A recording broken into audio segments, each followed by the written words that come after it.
In this video, I'm going to show you how you can use Google Maps Street View to plan your journey and to see what kind of roads you're going to be walking on or driving on. So I'm on Google Maps now on my computer. You can also do this on phone, but I'm going to show you on computer because it's easier. So first head over to Google Maps. So I've just done a search for maps and then we click on Google Maps. Now for the video, I'm going to search Bangkok, but you can do this obviously wherever you like. And what I'm going to do is we're going to choose a location. We're then going to get directions and we're going to go and view the street view and actually view the road. This is great just for planning in advance if you want to see what kind of roads you're walking on, and you can see if it is actually even walkable, because sometimes Google Maps lies. So first you want to choose the start point. Now you can type that into Google Maps, or if it is on the map already, you can click on it and it should add it here to the search bar.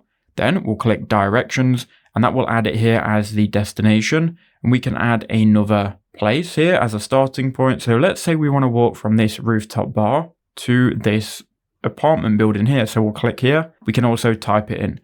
Now we want to walk from the rooftop to the apartment. So the rooftop needs to be first. So we're going to click on these arrows and flip it. So now we're walking from the rooftop to the apartment buildings. Now what you can do is you can see the route you're going to be walking, and it actually shows you two routes as well. Same with driving. Now if you wanted to check the route with Google Maps Street View, you can go to this yellow person icon. You can drag it to the start, and it's going to then put you inside a Street View, but it's also going to show you down here in the bottom left the actual route that you'll be taking. And what you can do, you can even expand this so it's half and half, and you can then go through the Street View.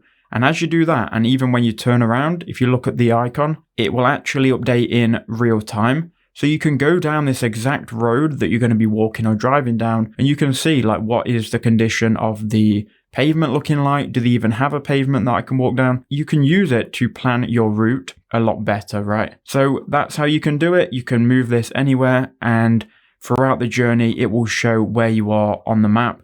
And it's just good for looking at your journey in advance.